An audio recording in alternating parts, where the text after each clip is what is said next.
Hoy vamos a ver la novela extranjera a principios del siglo XX.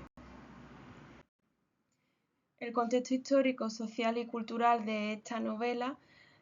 está marcado por las guerras mundiales, por la Primera Guerra Mundial principalmente, por las dictaduras y la depresión económica que conllevan todas estas guerras mundiales y las dictaduras. El mundo empieza a dividirse en el capitalismo y socialismo, se extiende la democracia y ello conlleva una conquista de los derechos civiles y políticos tanto de hombres como de mujeres. Finalmente, cabe decir que en el ámbito más social hay una revolución en los medios de comunicación, además de que los movimientos ecológicos y pacifistas comienzan a aparecer y ganar poder, y todos estos cambios que ocurren en el mundo conllevan una serie de transformaciones de la ciencia, el arte y la cultura que cambian nuestra vida y percepción del mundo, además de, por supuesto, la literatura. Las características de la novela del principio del siglo XX, digamos que tiene como principales bloques estos que vemos aquí: el auge de las corrientes irracionalistas, van a romper con el realismo y van a poner en duda todo lo que sea objetivo. Se experimentan nuevas formas en el arte de contar,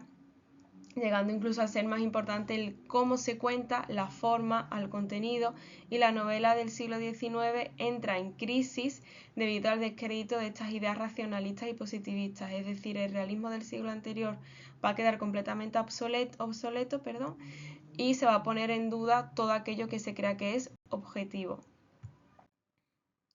Como principales características ya más concretas de la novela tenemos que, en lugar de tener un narrador omnisciente, que era aquel narrador que sabía todo de todos los personajes, sabían lo que pensaban y cómo se sentían, vamos a pasar este tipo de narrador omnisciente a uno en primera o tercera persona, objetivo y además imparcial, es decir, solamente vamos a saber lo que esta persona ve, siente o intuye.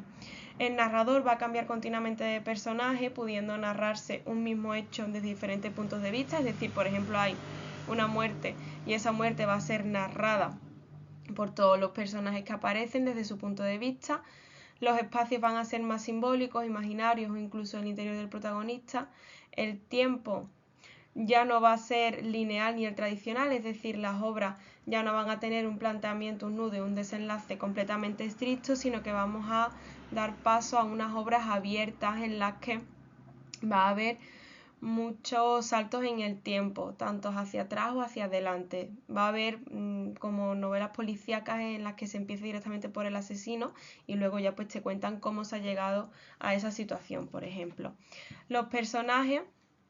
van a estar menos caracterizados psicológicamente que en el realismo o en otras etapas anteriores, y el protagonista va a ser colectivo, no individual. Además va a haber mucho monólogo interior en el que estos narradores, ya sean en primera o en tercera persona, van a divagar acerca de cómo se sienten, qué creen o qué piensan. Tenemos, por ejemplo, a Marcel Proust con En busca del tiempo perdido, en el que tiene un fragmento muy famoso en esta obra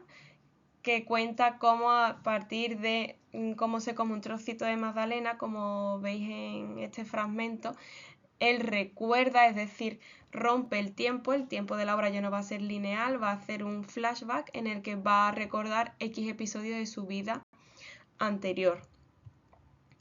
Tenemos también otro fragmento de Ulises de Joyce, que es una parodia de la Odisea de Homero. Recordamos que la Odisea de Homero es una obra griega que narra la vuelta de Odiseo después de la guerra de Troya hasta su casa, Ítaca, donde lo está esperando su mujer Penélope. Entonces Joyce hace una parodia de esta obra con su Ulises y, como podemos ver por ejemplo en este fragmento, no tiene ninguna coma. Es una obra que innova muchísimo, se aventura en terrenos que hasta ahora la novela no había llegado y se caracteriza por eso, pues por ejemplo tener partes en las que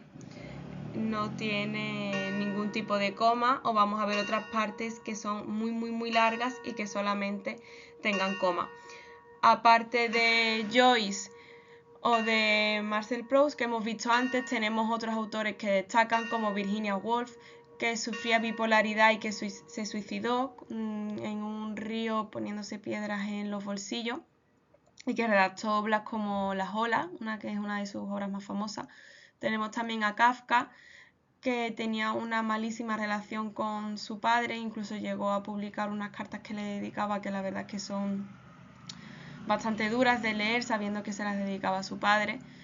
O escribió otras obras como El proceso o La metamorfosis, que narra la historia de Gregor Samsa, que un día se despierta y se ha convertido en una especie de cucaracha o escarabajo.